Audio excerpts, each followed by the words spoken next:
Maayong buntag udto. Natay amigo nagpaabot sa iyang nga mensahe. Problema tungod kay ang iyang negosyo nagdagan pero wa si jay gikuptan nga mga dokumento. Ang iyang nga gikuptan is ang mayor's permit. So natay upat ka klaseng pangutana nga iyang gi paabot diri nato. Unsay buhaton sa maong sitwasyon.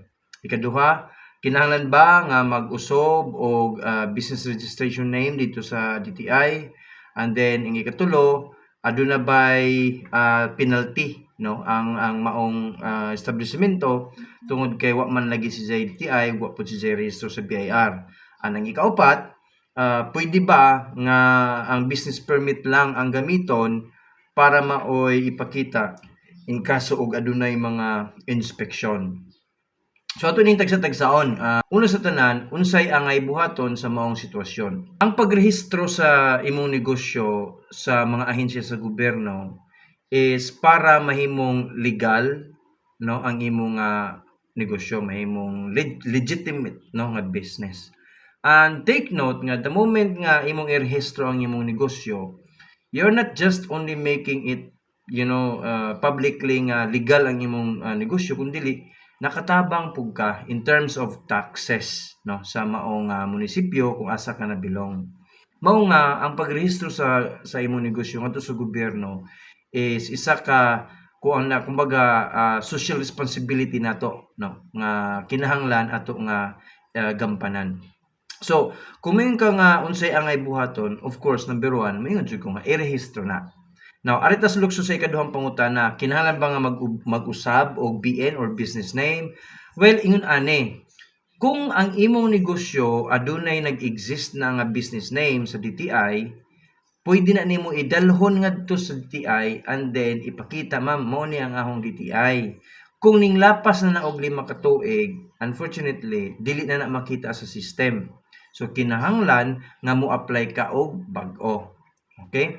So, para ma-link na siya sa imong mayor's permit o sa imong BIR pohon. So, unsa may mahitabo?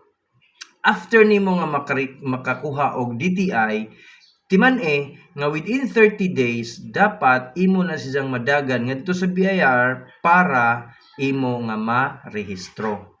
So, naa kay 30 days, enough time para ang imong DTI, imong i-link sa imong mayor's permit, tungod kay naa naman kay mayor's permit, imo siya nga i-link, meaning kinahanglan kung naay necessarily nga i-update labi na sa imong business name, i-update inahon nimo ang BPLO nga kanang ma'am pwede pa-update naho ang ahong business name tungod kay money whatsoever reason. So after that, within 30 days time, idagan nimo sa BIR. And take note, ang BIR pwede ka magpa-schedule online, no? Mukuha kag slot ngadto. However, it's very limited lang, no? Kung naa kay chance nga makakuha, much better, pero kung wa, kinahanglan jud nimo nga adtuon, and kung naa ka magikan sa Matalom, Bato, Hilongos, I suggest nga alas 4 ka mugikan, pinaka-early siguro ng 3:30 mugikan naka aron ni abot nimo ngadto, maka-secure ka og number, ma-secure nga makakuha ka og kuan or maatiman ka. Ang worst lamang ana if ever naa naman ni panghitabo nga ingon ani nga basin og way system or way internet or something ingon ana kay mo man kasagaran nga nimong problema. Pero kung medyo gaan-gaan luag-luag atong pamulsa, naman tay mga bookkeeper nga pwede nato mapamalihugan. And I strongly suggest nga ang isa ka negosyo dili bitaw nato unta i-set aside or subastahon na lang no ang recording labi na sa books tungod kay anha man ta magbase no sa ato nga responsibilidad para atong ibalik sa gobyerno ang dapat nga taxes no nga atong ibalik. So kung aduna kay kaila ako'y kaila kanang loutage nga accounting and bookkeeping services, try them tungod kay I understand nga they are good no naa sila nag-opisina sa Bato Leyte. So para magaanan ka, dili na mahasol ang imong oras, dili na mahasol imong panahon. So muna na, timan nga walay bayad, no? Walay bayad ang pagrehistro ngadto sa BIR. So mao nay imong buhaton karon. Ug mayon pug nga pwede ba nga business permit lang ang ahong kuptan para makapadagan ko sa akong negosyo or something yun na. Well, adunay mga negosyante nga maura na ilang gipangkuptan. Well, siguro tungod kay lack of awareness or lack of information, lack of knowledge. Unfortunately, kung maunay imong buhaton, na anak ko'y experience nga nahibaw-an sa anak no, nga mao ra iyang gikuptan, and then accidentally nabisita sila og BIR na tax map and na found out nga wala pa sila rehistro. So the least fines is 2,000, no? And then kung cities, municipalities ka, that's 10,000. So dako-dako nga penalty. And then ang worst pa jud na mapinaltihan na ka, ingnaon pa jud ka nga irehistro na ning imong negosyo.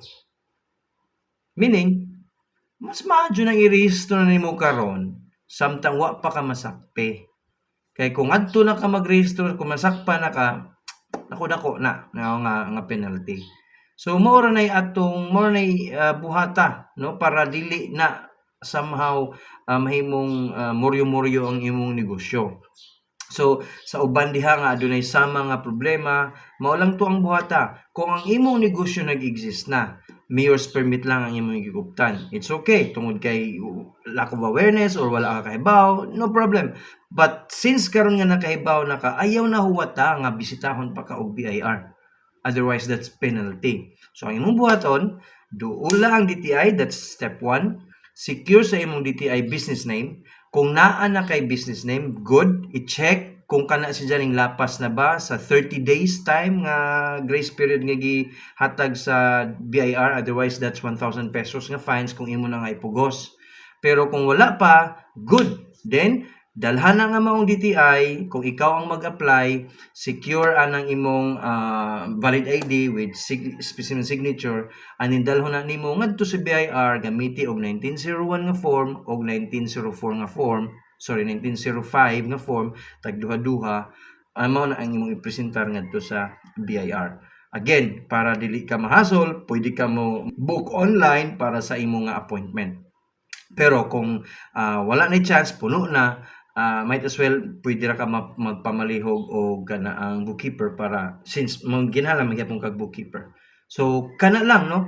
And again, ayaw maliita ang bookkeeper. Tungod kay ang bookkeeper mura ni sa accounting department sa mga dagkong negosyo. Kung ang mga dagkong negosyo nang kinahanglan og accounting department, siguro kita pod nga mga gagmay manginahanglan pud ta og accounting team nga maoy mo assist nato, maoy mo tabang nato, particularly ana nga aspeto. Nga naman, tungod kay ikaw isip isa ka entrepreneur, isa ka proprietor, daghan ba sa kagihuna-una sa apilon pa na nimo na nga concern, which is di man lagi pwede ugwa kay nga naman mao man ni ang kaakipat sa atong kontrata sa pagrehistro nato sa BIR nga naa jud tay ibalik, no, nga kana ang para sa gobyerno in form of tax.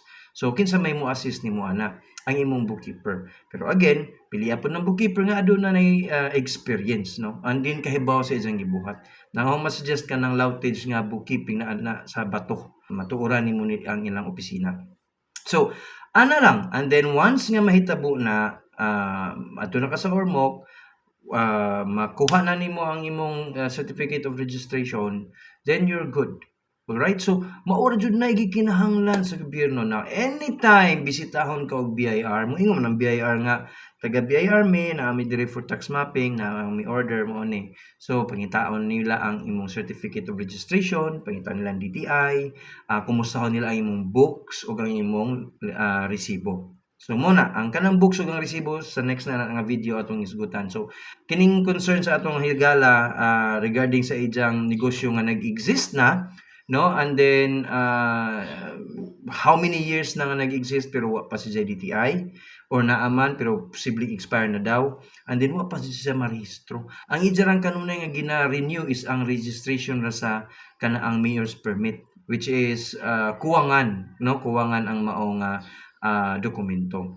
So I hope nga natubag nato ang concern sa atong amigo o kamo nga adunay mga kaparehong klase nga senaryo, adyaw na paabuta nga mabisita mo sa taga BIR. Kay once nga mabisita mo, doble ang gastos. Okay? So karon nga nakadungog ka ani nga video, I strongly suggest i-share ni sa imong higala nga aduna po negosyo nga wa pa pud marehistro. No, kumbaga, let's do business legally. Kana mo ni dapat nato nga kuan tungod kay nga naman. Well, guys, ang ako lang pareho ta nga mga entrepreneur, pareho ta nga mga nagnegosyo, mga micro businesses. By the way, ako lang ni i-mention about micro businesses. Kanang mga micro businesses maunay 3 million and below nga threshold sa ilang capitalization. So kung ang imong capitalization is 3 million and below, you are considered a micro business or a non-VAT. Alright? So sa kadtong mga 3 million and above, mo tong mga small, medium, and large nga enterprises, mo po i-consider nga mga VAT nga business. Alright? So naanay lain-lain nga mga taxes, naanay lain-lain nga mga provisions. So that's gonna be another video na lang kay medyo taas-taas na raba.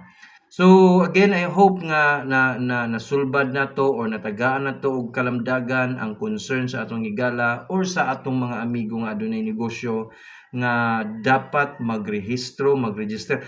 See, karon wa pa ka masakpi wa nay fines. Adyon paabuta nga magka-fines ka. Buhata ang imong dapat buhaton DTI, BIR. That's it. Wa nay daghang pangutana or unsa kay aron marehistro legal ang imong negosyo. Right now, for further nga mga questions, kung naay mga detalye nga wala na ko diri na mention, you can send me a message, private message. Feel free to leave a comment pod if necessary para ma-share na to sa kadaghanan. Alright, so again, let's do business legally. So with that, masalam and babush.